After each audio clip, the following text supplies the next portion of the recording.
সুপ্রিয় দর্শক, আজ আমরা এমন একজন বাংলাদেশি বংশোদ্ভূত ফুটবলার সম্পর্কে আপনাদেরকে জানাবো, যার অসাধারণ নৈপুণ্যে নাসাউ কাউন্টি চ্যাম্পিয়নশিপে চ্যাম্পিয়ন হয়েছে হ্যারিক্স, যেখানে পুরো টুর্নামেন্ট জুড়ে অসাধারণ ফুটবল শৈলী প্রদর্শন করেছেন বাংলাদেশি বংশোদ্ভূত এই ফুটবলার।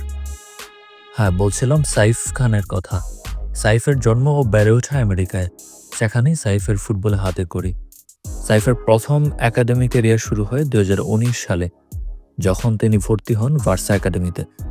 তারপর 2020 সালে সেখান থেকে পাড়ি জমান BW গডসি এলিট একাডেমিতে। 16 বছর বয়সী সাইফ এর আগে খেলেছেন MLS নেক্সটেও। পরবর্তীতে 2024 সালে সেখান থেকে পাড়ি জমান হ্যারিক্স সকার টিমে। সাইফ খান মূলত একজন রাইট উইঙ্গার হলেও দলের প্রয়োজনে তাকে মিডফিল্ড ও ফরওয়ার্ড পজিশনেও খেলতে দেখা যায়।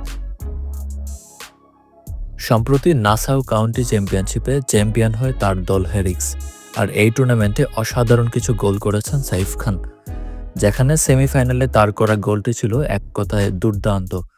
আর এই টুর্নামেন্টে চ্যাম্পিয়ন হওয়ায় বর্তমান দলে তার খেলার সুযোগ রয়েছে লং আইসল্যান্ড চ্যাম্পিয়নশিপে।